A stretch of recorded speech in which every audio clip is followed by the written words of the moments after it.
Turns out, there's more to motorcycling than meets the eye. Rob and Neil just barely twisted the grip on a topic that's too intriguing to pass up. It reaches beyond motorcycle genres and brands. It's applicable whether you cruise casually on the prairies or carve corners in the mountains. It's relevant to those who log long days in the saddle, or to those who just get behind the handlebars for a way to and from work. How many of you have ever given thought to the effect of your state of mind on your survival when you crack the throttle?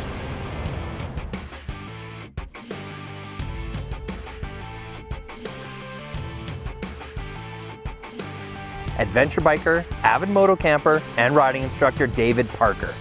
David, you had a concussion once, and as a result, you chose not to ride for 3 months. Tell us about that decision. Yeah, and thanks for bringing that up. I mean, it's part of my history and part of my motorcycling career, and really brought a lot of self-awareness. So in 2016, June actually, I suffered a sports injury. There was a concussion on the soccer pitch. And for about 3 months, I was sleeping, 23 hours a day, symptomatic. Caffeine would trigger things, loud noises, all that, just in a bad place. Right? And I took it upon myself to not drive, definitely not touch the motorcycle, and I just left it parked. Mentally, I wasn't ready to ride. Physically, obviously, I was still injured, right, repairing myself.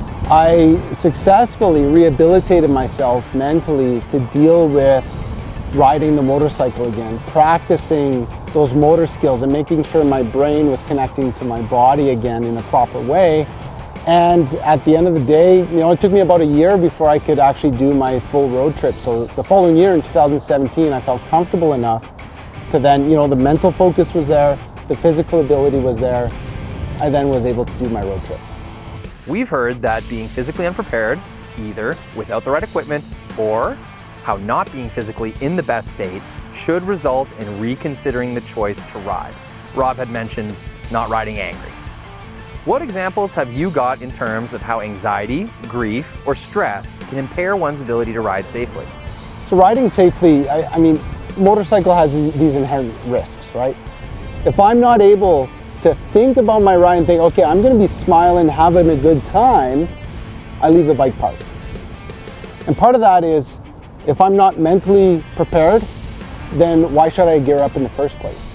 If I'm angry, I'm grieving something, I'm stressed, I'm worried about something, or I'm even fatigued, I'm tired, the bike stays parked, because that won't make me a good rider if I do get on those two wheels.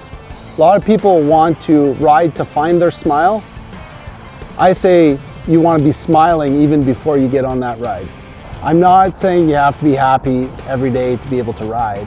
It's before you get on the bike, make sure you've taken a self-assessment, mental check to say, okay, I am angry about this thing, or I am stressed about that thing, but I'm gonna maybe leave that in the garage. Because when I'm riding, my mental focus needs to be safety first. I need to come back to this same place alive. What about fatigue? What are the signs for you that it's time to put the kickstand down for the day? Yeah, so 8, 10, 12-hour rides, that's kind of my jam. I love going on long road trips, and I meticulously plan my route and what are the conditions I'll encounter. But at a certain point though, I have to understand if I am reaching my limits or just creeping beyond my limits, I need to stop. And signs of fatigue for me are that complacency, a little bit of the slouching, zoning out, not paying attention to my environment anymore. And then the other piece with fatigue is, if my body is already fatigued, that means my brain was fatigued a long time ago. I need that break. I need to stop. And it's for my safety, it's for the safety of others as well. Drunk, high, or hungover are all proven contributors to injuries and deaths on two wheels. What do you feel can be done to influence a shift away from alcohol and drugs being such a part of the social aspect of riding? Motorcycling in a group is awesome. It's empowering, it's fun, it's cool, it's, you're part of the group and the pack, right? It's a feeling that I wish everyone could feel. However, If that group or a member of that group then decides to maybe have a drink here and then a drink there, well, you're putting the entire group at risk, not just the individual, but the entire group, and then everyone else sharing the road with them. And then also know that if you are going to consume those substances, make sure you have a backup plan. If I know that I might be in an area where I might consume, like wedding or party, whatever it might be, any alcohol, then this stays parked for a couple days. Absolutely. Or if I'm thinking maybe I might have something in the evening, barbecuing, this is going to stay parked. I'm not even going to think about it. And that's a clear decision that I made. Is there anything else you'd like to add, David? I think it comes down to emotional intelligence and how people approach life. And I would say I'm usually a very positive person. But I mean, sometimes negativity creeps in. I'm human. Emotions come in.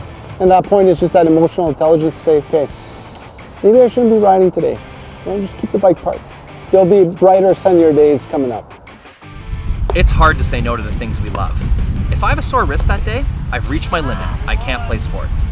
Now, why aren't we taking that same attitude about injury and applying it to mental health and motorcycling?